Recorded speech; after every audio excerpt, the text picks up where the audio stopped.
PowerPoint presentation to go through on some of the other ones. And my great mate Anthony Albanese, this is a 20 put up. More jobs, higher wages and lower taxes. Let's just go through some of those real quickly. More jobs, what's actually happened? Next slide, please. This is a graph of the number of unemployed Australians from the time when Mr Albanese took over as Prime Minister, which was 400 and I think they're 80-odd thousand, wow, to the latest ABS data. 130,000 more people have been added to the unemployment queues since this bloke became Prime Minister, and he has the height to go out and say he is creating jobs.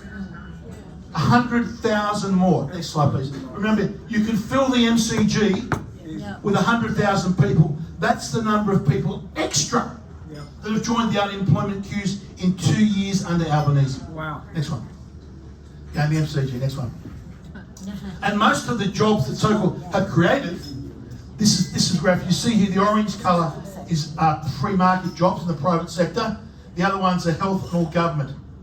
You can see that little sort of orange down the bottom? That's the private sector jobs created. Next slide. And if you look at it in actual hours worked, which really counts, you can see in the free market sector there's been a decline in hours worked. The economy is in deep trouble. It is going backwards. And he also Albanese, I'll blow the taxes, he says. I put this up in a couple of years. Last financial year, we had the highest tax increase in anywhere in the world. Wow. We had a 7.6% increase in taxes. We were country mile. New Zealand came second. Greece, the OECD average was somewhere here at about 0.2, right? And we were up at 7.6. The biggest increase in taxes in the world, and this bloke says he's lowering taxes. Next slide. This shows the household income, taxation to household income ratio.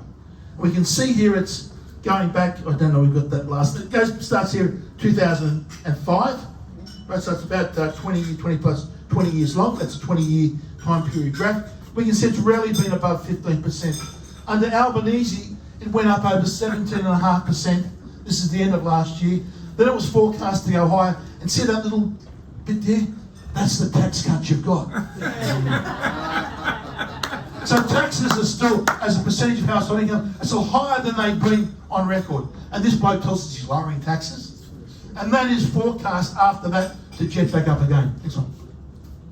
Of course, don't forget how we got elected. Life will be cheaper under me.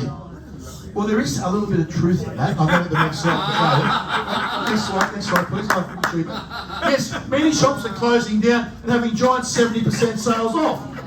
So yes, there are some things that you can buy cheaper, because we've got here a record number already. Hospitality businesses and retailers are collapsing at a record rate. Hospitality businesses failed at the fastest rate in record in 2024 financial year, as soaring food and energy prices pull back consumer spending. That's where this bloke's taking the economy. Yep.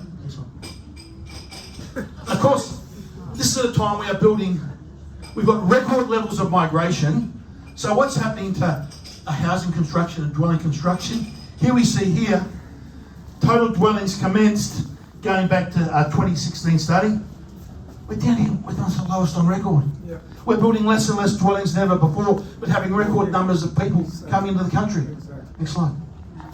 This one here, only out last week, ABS graph. It shows the number of dwellings. This is 2023-2024 financial year. Again, goes back to 2010. The blue line is the total number of dwellings. The difference in units and houses. So we'll concentrate on the blue because that's the total number of dwellings built, right? 2023-2024, the middle of the housing crisis, so dwellings approved. So this is what is the prospective things going to be built. 2023-24 last financial year, we've had the lowest number on record. You've got to go all the way back here to 2011-2012 to find a year we've had less dwellings approved at a time we need record dwellings approved because of the high rates of migration. This is insane. This is completely incompetent management of our economy. Next one. So what happens when you import record number of people, but the number of dwellings being constructed are the lowest on record, and you've got the number of dwellings for approval going back to 2010. So what happens to prices? Next one. You don't have to go to high school economics trial will tell you what happens. Rents go up, mortgage prices go up. Average rent in Sydney is now over $1,000 for a house. It's gone up from just over $600. That's since Albanese has become Prime Minister. This is the disaster and the pain that we're inflicting upon our fellow citizens. I heard on the news tonight as we're driving in, they said it's 25% of people, Australians, are frightened at risk of losing their house and becoming homeless. That's where we're at. Next one. Yep. On the left, they say, oh, it's all because we could construct more houses. That's the problem. It's not a demand issue as high rates of migration. It's a supply issue on housing. This is a graph showing different countries, the number of homes built per 1,000 people in the past decade. We're world champions. Right? We've only been knocked off by Switzerland. We built more houses per capita over the last decade than any other place than Switzerland. So don't let these people on the left tell you that it is a supply issue. It is a demand issue with excess migration. Next one. I might have shown this last week. This is also a great concern to me. Since 2018 to 2022, the ABS reports an extra 21% of people in this country are reported as disabled.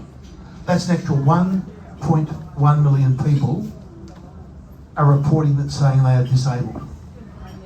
Now we can speculate why that is, but the fact is that means we have less people to do productive work to pay for the people that are disabled. An incredible number that we've increased. We've gone from there. We now have 5.5 million. It previously was 4.4 million. An extra million in just 4 years, 1 million people added to the disability list of this country. I see that as a frightening number. And quickly, I'm wrapping it up. Albanese back in 2006, he put this tweet up, how it started and how it's going. He says, the future is renewables. Remember, this is when the Liberals were in office and some of the policies that they started. So let's have a look how it started and where it's going. I think you like this graph, okay?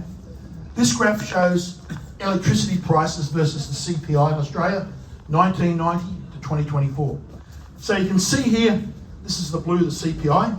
We can see from 1990 to when it started, or how's it going when Albanese gave his speech, 2016, you can see electricity prices and the CPI were tracking each other. And that's what you would expect, everything being equal. But then we brought in all these wonderful renewable energy targets, with all this cheap renewable coming into the grid. And what happened to electricity prices? Carbon tax came off, up again, up again, up again. That's where we are today. So you can see, from when Albanese thought it was a great idea, your electricity prices have almost tripled. That's the disaster. It starts back in the how it is when Albanese said how it's going. Next slide. And this is one slide I think you should take away from tonight. This shows what's happened to our international competitiveness. This is the electricity price index, Australia compared to the USA. The USA is blue, Australia is the yellow. We can see from the year 2000, the first 6 years, we ended up similar. We remember we used to have the lowest electricity prices in the world. That was our nation's competitive advantage. That enabled us to pay high-paying jobs, to create wealth in this nation, to have industry here that could be competitive. And we used to be on par with the US. And about when Albanese said when it started, the US electricity prices rose slowly. Biden gets elected and they shoot up. But in Australia, you can see how they've gone through the roof. Wow.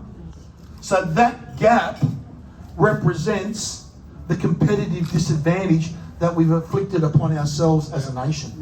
We have surrendered our nation's competitive advantage. Everyone in life knows that you work hard to build up a competitive advantage in whatever field that you do, and you protect it. You protect it like gold if it's a patent or a trademark or something you know. You protect that competitive advantage. We have simply surrendered it on the madness altar of net zero and taking action on climate change. And this shows what our politicians have done. we should be back down here with the US. Our electricity prices are more than double where they should be. Next one. And of course, the US data is actually even worse. Now this is the US compared to California. California, the great renewable state, which the ABC did an article yesterday saying, how California is leading the world in batteries, right? Well, yes, they are, but you can see what's happened to California compared to the rest of the USA.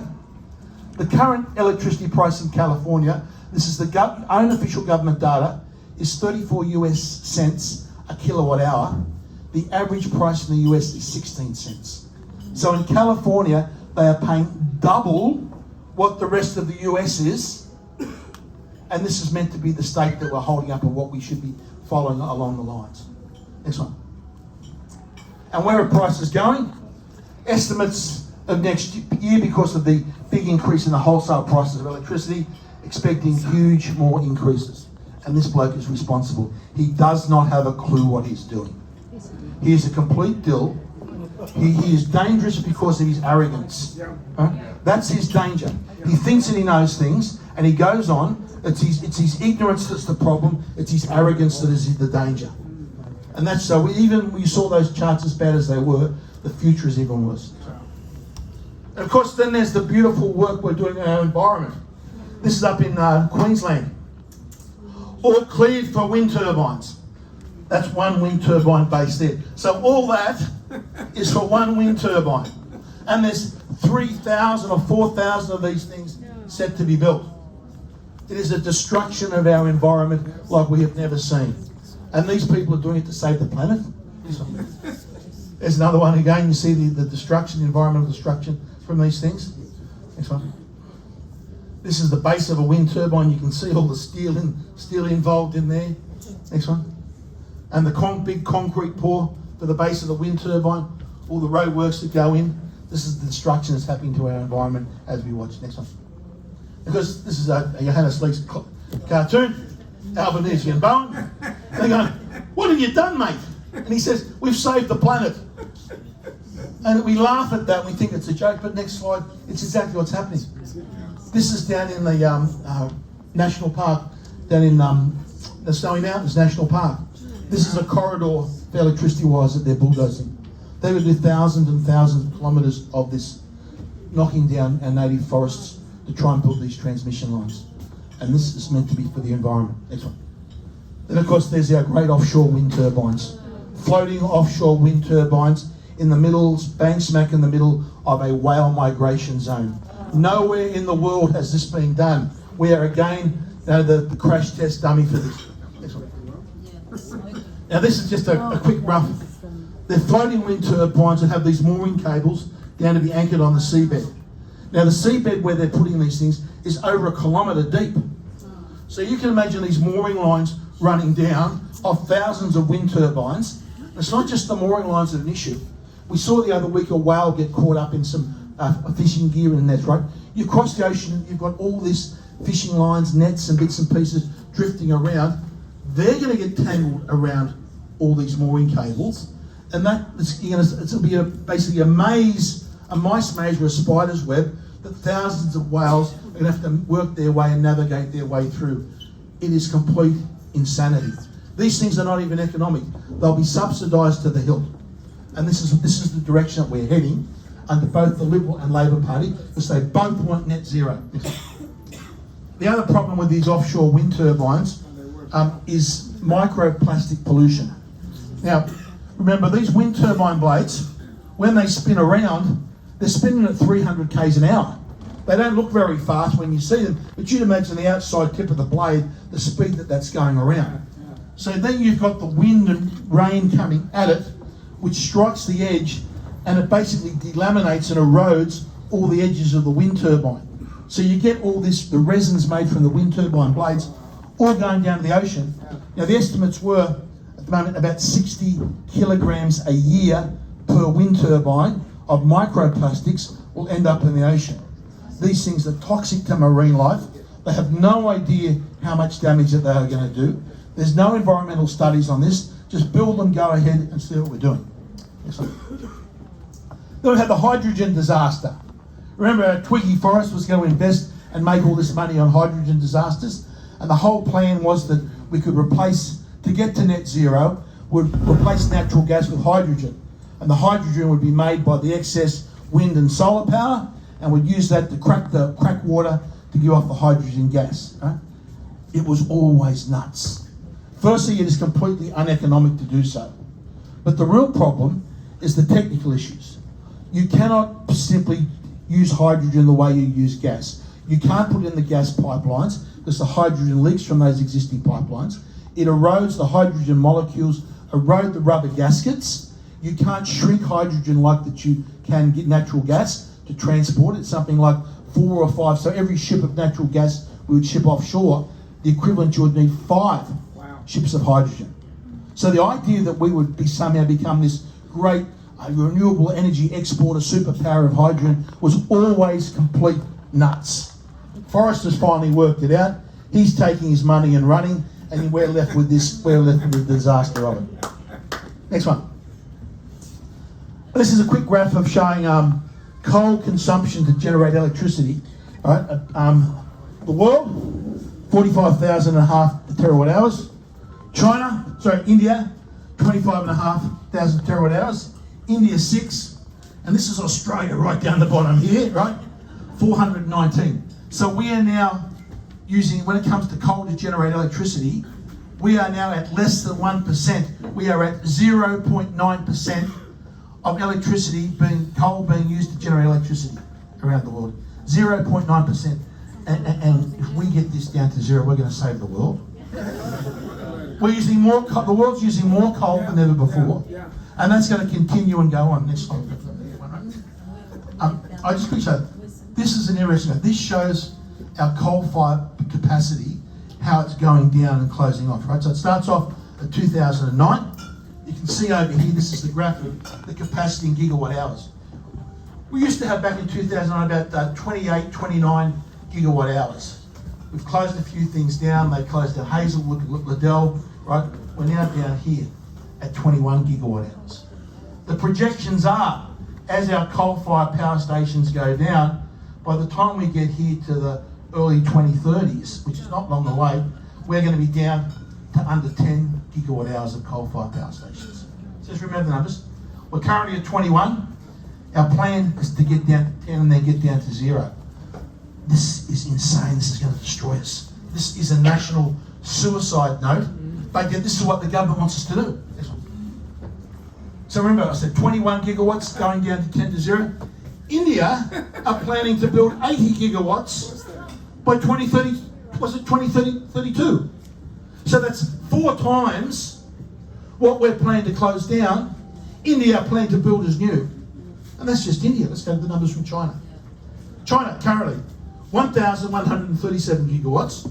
We've got 21. Since the Paris Treaty, which I remember Tony Abbott walked into the party room one day and said, "Oh yeah, we've signed up to the Paris Treaty." I felt bad about it. I said, "Did I miss the debate? Did I go to the bathroom and we missed the debate on this?" I asked Tony later, "Why did you sign? Why did you commit to Paris?" He said, "Oh, you know, Julie Bishop and Turnbull and Cabinet and Pine and Brandis, they all wanted me to sign up to it." So I was trying to be like, you know, consultative and, you know. So that's when we signed. Since we signed up to Paris, China have added 257 gigawatts, 10 times more than what we're planning to close down. Wow. And currently, under construction and development, they've got another 408 gigawatts. That's 20 times what we're closing down. This is insane. Just think about it for the moment. We're saying we're going to close our coal-fired power stations down. So that beautiful black coal seam that runs down our eastern seaboard, we can't use it to generate cheap electricity. But we're going to ship it to China, who are building 20 times, adding on an extra 20 times more coal-fired power stations than we're closing down, and they can use it. If you went and you said that, like primary school children, they look at you and go, "Are you guys mad?" But that's our government's policy. That's the Liberal Labor Party's policy. This is the insanity that's come over this nation. I'll finish off a couple of things. Bureau of Meteorology. Everyone knows what a cold winter it's been. We've seen record cold data. Everyone feels it in their bones and know how cold it's been. even the official data, we've seen record demand and spikes of power and electricity prices across the national market because of the cold spell. So people are turning their heaters up because it's been so cold. What do our friends at the Bureau of Meteorology say? There's something out the other week, right? The white is average temperatures for winter. The yellow is above average. So according to the Bureau of Meteorology, for July 2024, Melbourne, Sydney, Brisbane, Townsville, Cairns, Adelaide, Darwin and Canberra have all had above average temperatures. The official, now the question is, that's the Bureau of Meteorology. Do you reckon they're fudging the numbers? You want more proof that you cannot trust the Bureau of Meteorology? Just look at that assumptions that they made, telling us that it's either average, it's either been an average winter or above average temperatures. And look at the graph, the nonsense they're putting up with. I'll leave you with one final slide for tonight. Look, the Olympics, we must congratulate our Australian Olympians. As always, they are punching above their weight. Yes. Right? They've done a magnificent job, but as usual, they've been let down by the bureaucrats that run these things. So I'll leave you with one slide for tonight. This is my thoughts on how the bureaucrats have been running those Olympics in France. Yeah, one. Oh, hang on, sorry, one more. One more. Okay, sorry, I'll come to that. This is an important one, so I missed this one. Excess deaths. Now, what I did, the question is, when the ABS talks about excess deaths, it depends what baseline that you use. And there's a real statistical debate among statisticians about how you should measure the baseline and how you take it above it, right? You can't hide the deaths, but you can alter the baseline to hide whether you've got excess deaths. So what I did, this graph here goes back to 2004, and I plotted the deaths from January to April, which are the first 4 months of the year, because that's the latest ABS data that we've got. And you can see back in 2024, started about 40,000 deaths in the first 4 months. And you can see the red line, it's pretty much tracks the trend line, which I put in. This dotted black line, here's the trend line. So you can see it bounces up and down above the trend line. Except when we get here to 2021. And we can see what happens up. The vaccines roll out, and you can see, bango, up it goes, completely off the charts. Now what should have happened? If you haven't, remember, most of the people that the excess deaths were people in their 80s. So what we should have seen, when we have that bounce, we should have seen this come back down under the trend line. Yeah. Right? It should be bouncing around the trend line. So if it's above 1 year, it should be down the next year. There's people that are dying this year, and if they died in the year before, you've got less people dying. But we've had 2023 and 2024. These numbers should be down here somewhere. The excess deaths are a national tragedy, and no one is saying anything about it. And how does the ABS now reporting it? They're only reporting this number against 2023 and 2022 data. There's nothing to see here. It is an outrage that we've got the Australian Bureau of Statistics hiding and misrepresenting the data when we can see we've got this shocking level of excess deaths. Right? From here to here, you're talking around about 10,000 extra at the first 4 months of the year that have been dying in Australia unnecessarily. We all know what it is. This has happened since the rollout of those COVID vaccines. Yeah. I'll go to my final one, I think. Which one? Oh, okay. Just fine. This is my final thoughts on the Olympics. Not the great work of our athletes, who should be applauded and congratulated, but those bureaucrats that ran that crazy opening ceremony, right? That we saw the idea of what was diversity, equity, inclusion is a woman being punched in the face, right? We saw them spewing after being forced to swim in the same river because they told them was safe. We know that people are now in hospital, so this is my take on the Olympics. Thanks, everyone.